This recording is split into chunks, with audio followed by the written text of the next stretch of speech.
দুইটা কথা মনে রাখবেন। এক, রোজার মাসে মানুষ পরিবর্তন হবে, এতে হাসার কি আছে?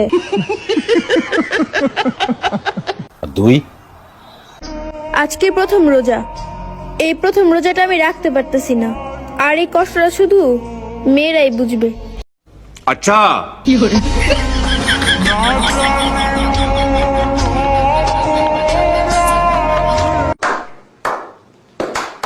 রমজান মাস পরিবর্তনের মাস, সেটা তো বুঝলাম, কিন্তু দ্বিতীয়টাতে ইমোশনাল কইরা দিল। সমস্যা থাকার কারণে সে প্রথম রোজা রাখতে পারতেছে না, কিন্তু এই বিষয়টা নিয়ে ঘন্টায় ঘন্টায় টিকটক ভিডিও ঠিকই বানাইতেছে। রমজান চলে আসছে, শয়তান তো বন্ধ হয়েছে, কিন্তু কিছু মানুষ শয়তানের দায়িত্ব নিয়ে নিচ্ছে। আজকে দেখবো কিছু মানুষের ভণ্ডামি, যা দেখলে 1000% আশা গ্যারান্টি দিতেছি। সব মনগুলো আসতে চাইলে আজকে ভিডিওটি সম্বরে দেখুন, বিশেষ করে শেষের অংশটুকু। तो चलिए शुरू करते हैं।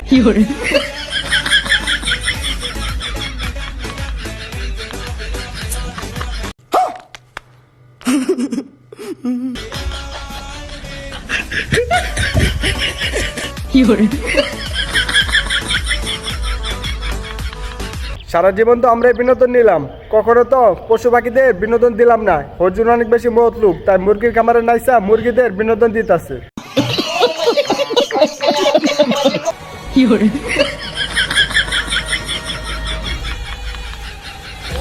बहुत तेज हो रहा है, बहुत तेज हो रहा साला।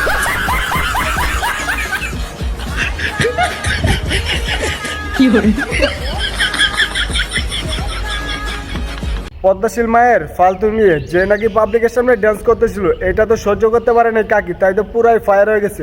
বাড়িতে গেলে বান্ধবী আজকে বুঝতে পারবো কাকি কি জিনিস। রোজা রাখতে পারস নাই ঠিক আছে, এটা আবার করে কাইন্দা টিকটক করার কি আছে? হ্যাঁ না বেটা, এটা হইলো বেটা, হইলো এটা। নাটক রে, সেরি গো নাটক দেখলে মনটা চা হিসা দিয়া বাইরাই। দলাবিলাই একদম উচিত কথা কইছে, এই জন্যই তো দলাবিলাইকে অনেক বেশি ভালো লাগে। তবে একটা কথা কি জানেন, এমন যুগ চলে আসছে যে যুগে স্বামীও যদি মাইরা যায়, তাইলে আগে মেকআপ মাইরা কান্না বাদ দিয়ে ভিডিও বানায়। 550 গ্রাম কাঁচা মাংস, অরিজিনাল খাসি, তো অরিজিনাল খাসি, এটা শিক্ষিত খাসি, স্কুলের আশেপাশে বড় হয়েছে। তৈরি করেছে কি আপনি? হ্যাঁ, এটা আমাদের বাবা। চাচা একদম সত্য কথা বলছে, সত্যি এটা শিক্ষিত খাসি, ওইটা আমারই ছিল। এই খাসিটা এপ্রিলের পরে কি হয় সেটাও বলতে পারে, আবার জুনের আগে কি হয় সেটাও বলতে পারে। রমজানের জন্য শরবত বানাচ্ছি। কোনোদিন তো আপনারা গরম শরবত খাননি, কি আর এই শরবতটা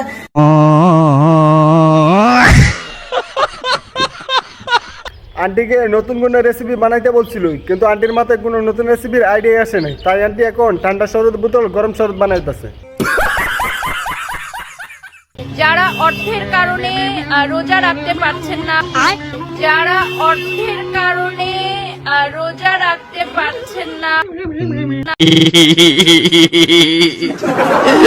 বা রোজা রাখছেন, ইফতার করতে পারছেন না, আমাদের মুসাফির রেস্তোরাঁ, অর্থাৎ আমার হাজবেন্ডের মুসাফির রেস্তোরাঁ, সেখানে আমরা বিনামূল্যে সেহরি এবং ইফতারের আয়োজন রেখেছি। অর্থের কারণে মানুষ রোজা রাখতে পারে না, এটা তো জীবনে প্রথমবার শুনলাম। তবে সে অনলাইনে মানুষকে ইফতার জন্য দাওয়াত দিতেছে, কিন্তু আমার মনে প্রশ্ন, যারা রোজা রেখে ইফতার করতে পারে না তারা কি সত্যি মোবাইল চালায়? প্রথম যে কর্মসূচি সেটির হিসেবে আমরা আজকে জাতীয় নাগরিক কমিটি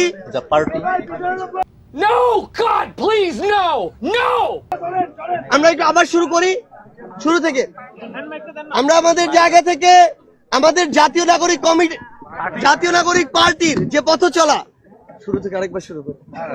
সার্জিস ভাই এটা কি করতেছে, নিজের দলের নাম নিজে বলতে পারতেছে না, তবে তার কোনো দোষ নাই। নতুন বিয়ে করলে যা হয় কি, নতুন জামাইরে তো কানেও শুনে না, চোখেও দেখে না, এমনকি ঠিকভাবে কথা বলতেও পারে না। এখন আসেন, এই যে 30 রোজা কোরআনের কোথাও আছে, সকাল থেকে শুভ সাদেক থেকে। আরে এই দেশের মানুষ তো সকাল সন্ধ্যায় ছিল, দিন আর রাতে ছিল না, আপনি কি বুঝাইবেন? এখন আসে 30 রোজা, এত মানুষ কষ্ট করতেছে। এখন আসবে হাদিস, হাদিস আসছে নবী দুনিয়া থেকে বিদায় নেওয়ার 250 বছর পর। নবী থাকতে যদি আসতো তো মনের বুঝাইতাম যে নবী থাকছে, দেখছে সব। আচ্ছা, শোনা কথার কোনো সাক্ষী আছে? আপনি শুন, লোকটি আল কোরআন বিশ্বাস করে কিন্তু হাদিস বিশ্বাস করে না। ইসলামের দৃষ্টিতে বলতে গেলে সে হয়ে গেছে কাফের, কারণ সে তো শোনা কথা বিশ্বাস করে না। তাইলে তার এই টয়লেটের ভিতর যে হলুদ পদার্থ থাকে সেটা একটু খাওয়া উচিত, কারণ সেটা শুনছে, সে খাওয়া উচিত নয়। তবে শোনা কথা কেন বিশ্বাস করবে?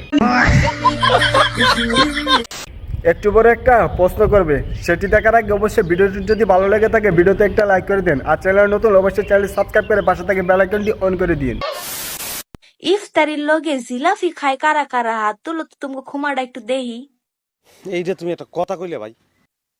কিরে ভাই, জালের লগে মিষ্টি খাস কেমনে তোরা? হ্যাঁ